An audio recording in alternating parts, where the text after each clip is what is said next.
wabarakatuh. Saya Dimas Adinata dengan NIM A1C321037. Saya Sabila Heron Anis dengan NIM A1C321052. Saya Susanti Purtarigan dengan NIM A1C321045. Saya Anggrek Adewina Syahan dengan NIM A1C321040. Saya Fadila Zirfanzen dengan NIM A1C321031. Untuk memahami materi ini lebih rinci, pantengin terus video ini sampai habis. Nah, di sini saya akan mengibaratkan embun tersebut dengan sebuah botol aqua dingin yang berada di dalam kulkas. Nah, di saat kita mengambil botol aqua tersebut, maka kita akan melihat bintik-bintik air kecil yang terdapat pada botol tersebut. Nah, bintik-bintik air kecil tersebut bisa kita sebut sebagai pengembunan atau kelembaban.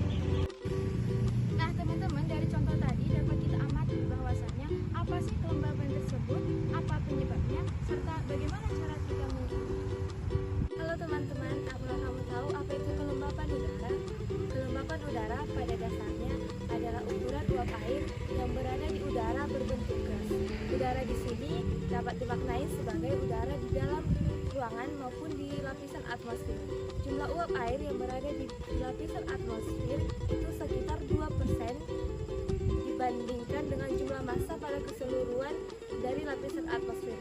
Gas ini relatif lebih kecil dibandingkan gas lainnya. Nah, mengapa kelembapan udara cenderung lebih tinggi pada siang hari dibandingkan malam hari? Karena pada siang hari itu terjadi penambahan uap air hasil evapotranspirasi. Evapotranspirasi ini terjadi karena tanah menyerap sinar radiasi pada siang hari. Sedangkan ketika malam hari akan berlangsung proses kondensasi atau pengembunan dengan memanfaatkan uap air yang berasal dari udara. Oleh karena itu, kandungan uap air di udara dekat permukaan tersebut akan berkurang. Di sini saya akan melanjutkan menjelaskan mengenai 8 penyebab yang mempengaruhi terjadinya kelembapan. Yang pertama yaitu suhu. Apabila suhu udara rendah, maka kelembaban udara semakin tinggi. Sebaliknya, apabila suhu udara tinggi, maka kelembaban udara semakin rendah. Nah, yang kedua yaitu tekanan udara. Tekanan udara berbanding lurus dengan kelembaban udara. Apabila tekanan udara semakin tinggi, maka kelembaban udara semakin tinggi juga. Yang ketiga yaitu pergerakan angin. Karena pergerakan angin mempengaruhi proses penguapan pada air. Keempat yaitu kuantitas penyinaran matahari. Penyinaran matahari yang tinggi akan menurunkan kelembaban yang tinggi. Yang kelima yaitu vegetasi. Yang mempengaruhinya yaitu kerapatan vegetasi. Apabila suatu tempat memiliki kerapatan vegetasi yang tinggi, maka kelembaban udaranya juga semakin tinggi. Yang keenam yaitu ketersediaan air. Karena kelembaban diukur dari banyaknya uap air.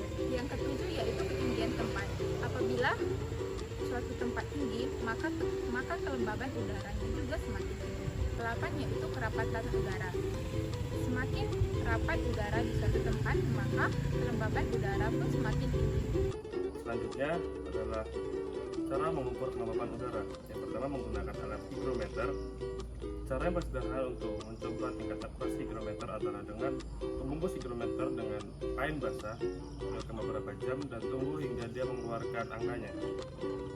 Yang kedua, cara yang lebih akurasi mengukur akurasi higrometer adalah mengambil cobaan garam.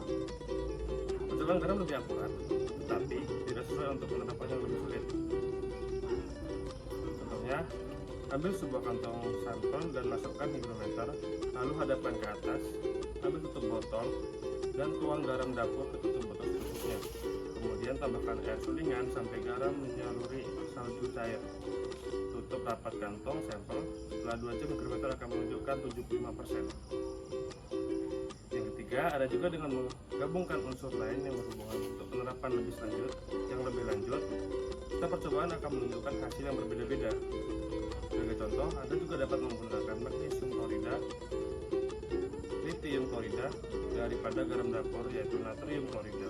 Nah, dari penjelasan yang tadi dapat kita simpulkan bahwa kelembapan udara dapat terjadi karena adanya suhu, tekanan udara, pergerakan angin, kuantitas penyinaran matahari, ketersediaan air, vegetasi, ketinggian tempat, dan juga kerapatan.